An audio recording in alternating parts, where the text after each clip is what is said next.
In the past few days I've tried to work on this video, there's been improved communication between the development team and the overall player base. The drama for the most part has settled down, so I feel like I can actually take a step back and observe what's been happening. And if you don't know what's going on, just really briefly, VRChat added an anti-cheat system to improve the quality of the game and to better protect players. This means removing mods from the game, so third-party clients can't steal your account information and prevent crashers from ruining your experience. At face value, this doesn't seem bad, but when you consider VRChat has traditionally been a grassroots community and some people heavily rely on mods to just play the game, that's where there's problems. So today I'll be going over some observations about VRChat's disabled community, if competition for VRChat is actually real, and what's next.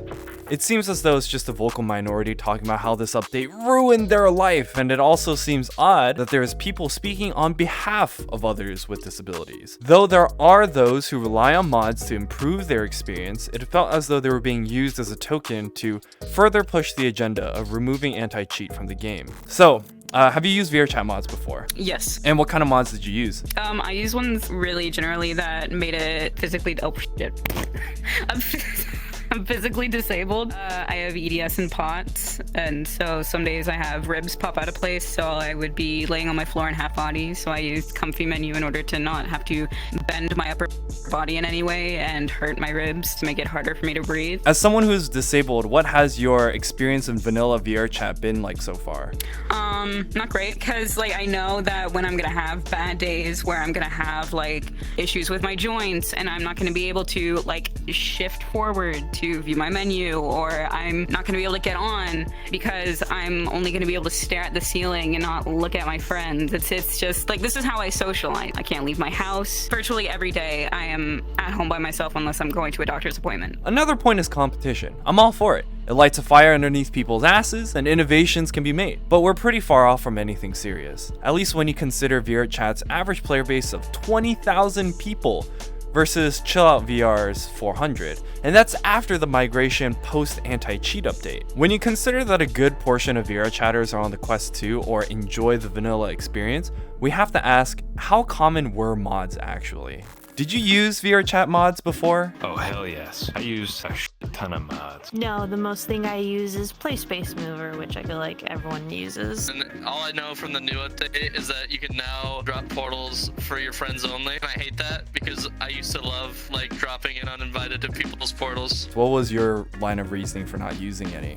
It was against TOS, and I was afraid of my account getting banned. I'm one of those people that don't take chances like that. Guy comes in, he's like, hey, you want to go to a private world? And the girl goes, okay. And then they drop a private world, and then you pop in, and you're like, hey, what's going on here? You know, one of those. Have you noticed any additional problems that came your way as an avatar creator? An avatar creator?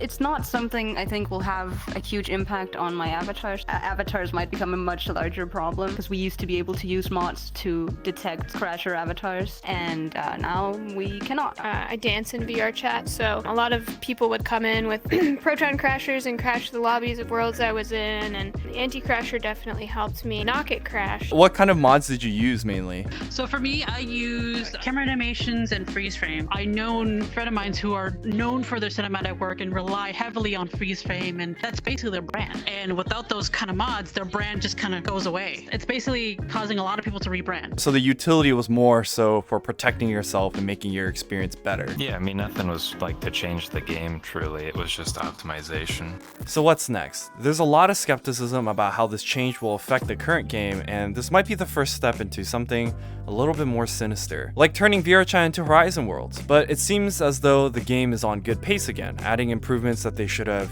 years ago and communicating more with the team. Poor Tupper, man is just trying to do his job. I'm personally a little disappointed that this update came out seemingly out of nowhere, but given my own experiences with some toxic VRChatters on social media, I'm not surprised that the company said nothing as they implemented this change. It's easier to ask for forgiveness than it is to ask for permission sometimes. So what do you guys think? Leave a comment down below and make sure to like and subscribe to stay up to date with more Twortles content. Peace!